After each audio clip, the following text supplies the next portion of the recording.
ശ്രീ നായരാണ് ഡൽഹിയിൽ നിന്നും. ശ്രീ നായർ, താങ്കൾ ഈ ബംഗാളിലെ വിഷയത്തിൽ താങ്കളുടെ ഒരു അഭിപ്രായം എന്താണ്? Kiran sir, good evening. നമസ്കാരം. Good evening. അല്ല സാർ, ഞാൻ സാധാരണ ഒരുപാട് തവണ ഡൽഹിയിൽ നിന്ന് കൽക്കട്ടയിൽ പോവുകയും ബംഗാളിലൊക്കെ സഹകരിക്കുകയൊക്കെ ചെയ്യുന്നുണ്ട്. അപ്പൊ പറഞ്ഞോളൂ, താങ്കൾ പറഞ്ഞോളൂ. അപ്പൊ കുറച്ചൊക്കെ വിവരങ്ങൾ എനിക്ക് അറിയാൻ പറ്റും. പിന്നെ എന്റെ പല ബംഗാളിലെ കൂട്ടുകാരും എനിക്കുണ്ട്. കാരണം അവിടെ ചെറിയ രീതിയിലുള്ള ബിസിനസ് അവിടെ നിന്ന് ഞാൻ ഡൽഹി പരമായിട്ടും ചെയ്യുന്നുണ്ട്. പക്ഷെ ഞാൻ ഇതിനു മുമ്പും CPM ഭരിച്ചിരുന്ന കാലത്തും അവിടെ പോയിട്ടുണ്ട്. പക്ഷെ CPM ഭരിച്ച കാലത്ത് ഇതേ അനുഭവമായിരുന്നു കോൺഗ്രസിനും നമ്മുടെ ഈ തൃണമൂലിനും നേരിടേണ്ടി വന്നത്. അന്ന് അവിടെ BJP മറ്റൊരു പാർട്ടിയോ ഒന്നും ഇല്ലായിരുന്നു. BJP അവിടെ നാമമാത്രമായിരുന്നു, ഒന്നുമില്ലായിരുന്നു.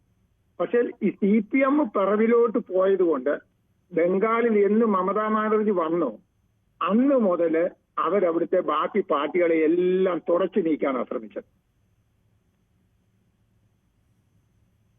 ശരി.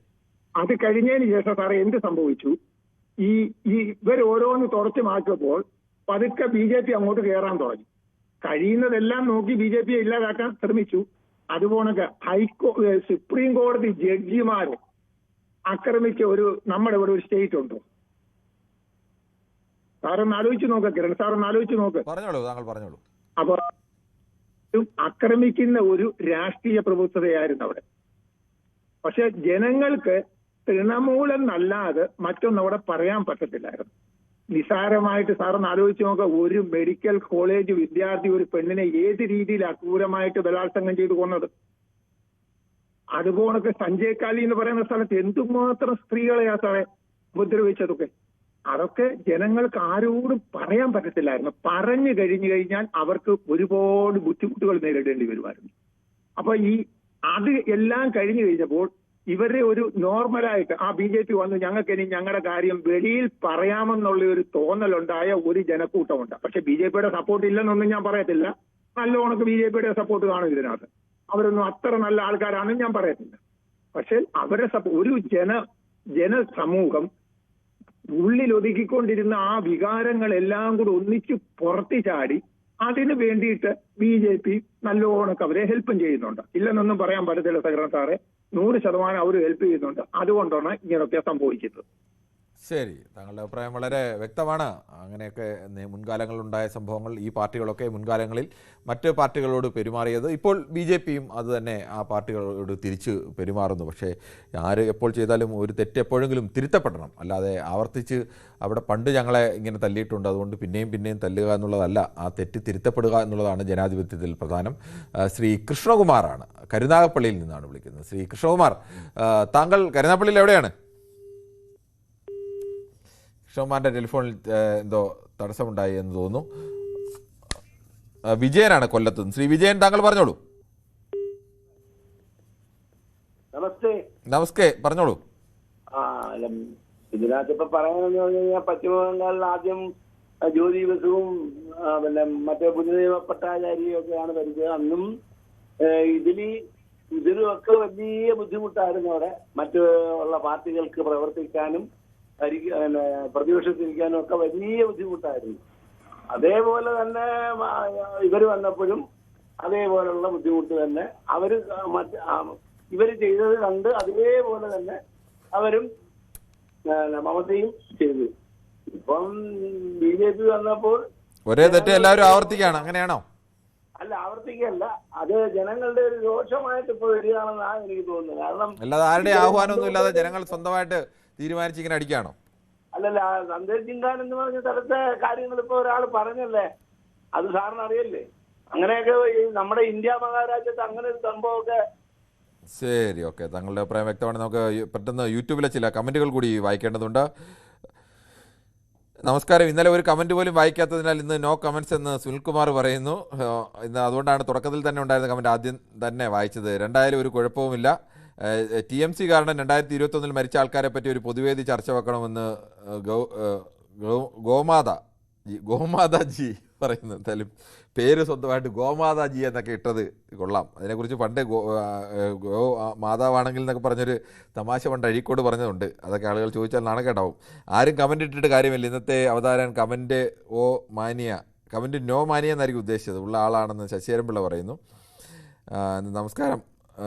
പിന്നീട് തൃണമൂലിനെതിരെയുള്ള പോരാട്ടമായിരിക്കും ഇന്ന്. തൃണമൂലം BJP തമ്മിൽ കടുത്ത പോരാട്ടമാണ് നടക്കുന്നത്. ഇത് ക്രൂരതയാണെന്ന് സുനിമോൾ ചൂണ്ടിക്കാണിക്കുന്നു. ഞാൻ ലീവല്ല എന്നൊക്കെ പറയുന്നു. ഡോക്ടർ MB മണി, അഴിമതി, കുടുംബവാഴ്ച, ഫാസിസം എന്നിവയിൽ നിന്നും മാറ്റം ആഗ്രഹിക്കുന്ന ജനത ഒരുമിച്ച് ഇരുന്ന് കാര്യങ്ങൾ ചർച്ച ചെയ്യാൻ ആരംഭിക്കണം. അതായത് ഇപ്പോൾ ഇന്ത്യൻ രാഷ്ട്രീയത്തിൽ ആവശ്യമെന്നാണ് ശ്രീ MB മണി ചൂണ്ടിക്കാണിക്കുന്നത്. ശശിധരൻപിള്ള നമസ്കാരം. അവർ തമ്മിലൊക്കെ പറയുകയാണെന്ന് തോന്നുന്നു.